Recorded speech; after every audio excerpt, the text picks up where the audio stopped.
Hello friends and welcome back to the channel. Season 37, War number 4. Today we're taking on DAU, the Dark Army United. I don't think we have faced this alliance before. First 3 matches this season, of course, were rematches. So we're going to go in with Apocalypse and Scorpion and Punisher 2099. I don't actually get to use Punisher. He was just as a backup option for another fight. We're going to lean heavily on Scorpion today, as you'll see. So first up, we have a Dragon Man on node 13. Going to go in here with APOC. Boosting up for the remainder of the path, and then since he's able to be stunned and we don't have to worry about masochism with APOC, we can easily turn off his power charge. And once you turn off the power charge and you remove any possibility that Dragon Man can get to that special 3, the fight becomes like real easy. Like, APOC, of course, you're losing a lot of damage because Dragon Man is bleed immune, but on the other hand, countering masochism, to me anyway, is much more important than worrying about a little bit extra bleed damage. So we're starting off going up to the special 2, and the reason I'm doing that is because I want to get the concussion on first, because if we can turn off that power charge completely, then we don't have to worry about it at all. We don't have to worry about pairing, at the right time or anything. So get the special 2 off, and I think it turns off the power charge right away, so we got a bit lucky there with the 35% chance.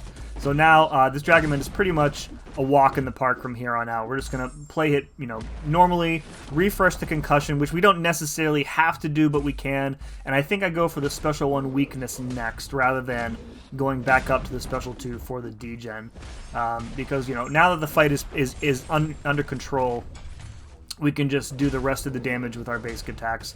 I blocked that special 1 there. I don't know what I was doing in that last hit. I had the indestructible boost on just in case I took the special 3, and it saved me a bit. I think I use APOC once more on this path, and I don't even bother healing him up. He's such a tank, and even 97% health or whatever I end up finishing at is perfectly fine for this. So I think I go back up here. This time I switch to the degen rather than concussion because we don't need the concussion anymore, so we'll take that extra dot damage. But the fight again is very close to being over. I think one more combo or special 2 from him. Here we go. One more dex and then down he goes. So a pretty easy fight again. Once you turn off that power charge, Dragon Man is a very easy defender. All right, we're up in section 2 now. Node 30, we have a Man-Thing. Going to go in here with Scorpion. You can see we applied a different pre-fight so that we can get the poison immunity. And then, the only thing we have to worry about really in this fight is that we don't trigger regen too much. So Scorpion is not a sick and tired attacker. So we do kind of have to keep an eye out for, dashing back too many times in a row, and that's going to trigger the passive regen. Since Man-Thing is not a conduit defender, he's not going to be immune from regen rate modification. So all the debuffs that we are applying to him, you can see it is going to nix most of that regen. Other than that, we're keeping topped up health-wise from the armor breaks, immune to the poison, so really nothing to worry about here. So, and I think I noticed kind of as this fight went on that, there wasn't much Mystic Dispersion going on here either. So it's really just a 5-hit. I'm not playing like any fancy Scorpion rotations, just going straight into the special 1. I have no idea what I was trying to do there. I think I expected the parry to land and I was going to go right into a heavy, but instead the parry didn't work, and he hit me with an unstoppable heavy, and I couldn't get out in time. So I think we finished with a yellow bar there, so that was cool. All right, next up we have yet another Immortal Hulk on node 40. I feel like I'm taking an Immortal Hulk in war every single war now. So I'm going to speed this up quite a bit because it is the same fight that it always is. A lot of parry heavy to keep the debuffs active, keep that passive heal block up on him with APOC.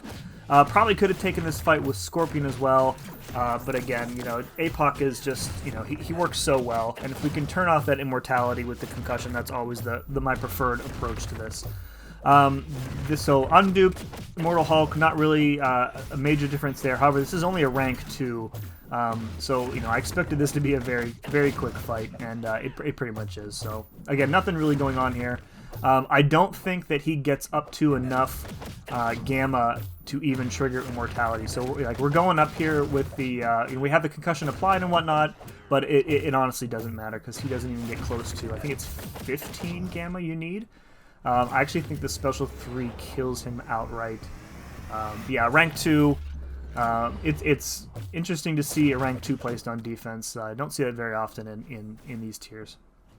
All right, next up we have a Mangog again on node 54. So we've got a bunch of pre-fights active here. We have the Mr. Fantastic pre-fights, we have a White Max pre-fight, and I think we have the Odin protection buff here too.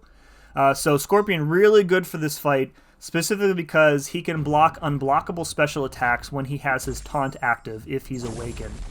So the play here is, if he wants to throw the special one, that's great, but we need to be mindful of our special ones so that when he has a special one ready, or I'm sorry, a special 2 ready, we can kind of preempt that with a taunt here, as you're going to see. So right here, putting the taunt up with a special 1, or special 1, block that special 2, it completely counters that enhanced special 2 node, and pretty much at this point, you know, the fight is a breeze. So we're way ahead on health. I think if I were to do this fight again with Scorpion, I would not put the suppression debuff on him. Because, again, you know, you want them to throw specials with Scorpion to get more power stings, more power sting damage. And if you're having to hit them too many times to get them to a bar of power, it can be detrimental. Now, in this fight, it's maybe not a huge deal, because, you know, with Aspect of Evolution, his power gain rate is going to be increasing, so the suppression, you know, it's kind of diminishing returns after a while. So just waiting out that, I'm not sure why I waited so long to parry and hit into him. So right here, I don't have the taunt up, so I needed to hold block, force a combo or heavy, and then one more combo finish him off. Very clean fight, happy with that. Alright, so here we go. We got a Mojo boss, rank 4 Mojo here. My first mistake here is going with the Rupture Stings instead of sticking with Poison. So normally when I take a Mojo with Scorpion, I go Rupture because Mojo has negative physical resistance. However, with the adaptive node, he's going to be building up physical resistance as the fight goes on, and this actually becomes he actually becomes more resistant to the sting damage. So I should have gone with the poison to begin with. So mistake number 1. Mistake number 2 is that I took a combo early because I got parried. Mojo's heavy recovery in this fight and other fights is like absolutely ridiculous. It feels very inconsistent. You can see, you know, I got parried at the start of the fight, and there are times where he is able to dex out of my heavy punish. It doesn't happen there. And you can saw a minute ago I got degen on me as well, so that won't be the first time that happens. Blocking the special 2, it's really nice to have the taunt available with Mojo, because when he holds his specials, that's really where the fight gets very dangerous with anybody, right? But with the taunts, he's throwing those specials right away. So right there, you know, I tried to counter the heavy, he dexes out, doesn't really cost me there. I'm definitely behind the 8 ball, I've only got a third of my life left. But I know that I can kind of recover and make this fight work as long as I am mindful about the degen. So there we go. He dexes out of my heavy counter yet again. Just ridiculous. And sticking to the special ones here again, getting that taunt up. He's throwing the specials right away, which is really nice. I don't have to dex or bait out additional heavies. Tried an intercept there. He didn't want to cooperate. And there we go. That heavy counter worked. So now the health bars are looking a little bit more even, and I feel like I have this fight in hand. Just got to keep kind of stay in the rhythm, keep doing what I'm doing, blocking those specials. I'm kind of concerned at this point that I'm going to run out of health just by blocking these SP1s so frequently, but that's actually not what happens here. So. What ends up happening at the end of the fight here is I trigger Dex on the heavy by accident, immediately get the degen, and right now I know that I'm dead here. So there we go, 5% left. So I do take an unfortunate death.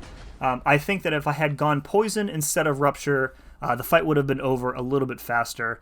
And you can see I was so angry with myself for not getting the soul in this boss. I'm just sitting at the screen like, you know, saying bad words to myself, right? So we go and we clean it up with APOC, but yeah, it's really, yeah. Even with the degens that I got on me with Scorpion, if I had picked the correct pre-fight, I think that would have been over before I would have died. So unfortunate. I'm happy that I tried that fight with Scorpion because, you know, you live and learn. This war was going to be a loss for us anyways because we had somebody who was super busy and actually ended up forgetting to place. So we did take an L here, which is fine. The experience of doing that Mojo fight I think was worth it for me. So yeah, 5 kills, 1 death. That's my second death for the season. Our record falls to 1-3. I think we're somewhere in the middle of Plat 4, mid to upper Plat 4 right now. So need to turn it around, get some W's under our belt, and move back up into Platinum 3 before the end of the season. That's going to do it for this one, folks. If you liked this one, please hit like. And as always, thank you very much for watching. See you again next time.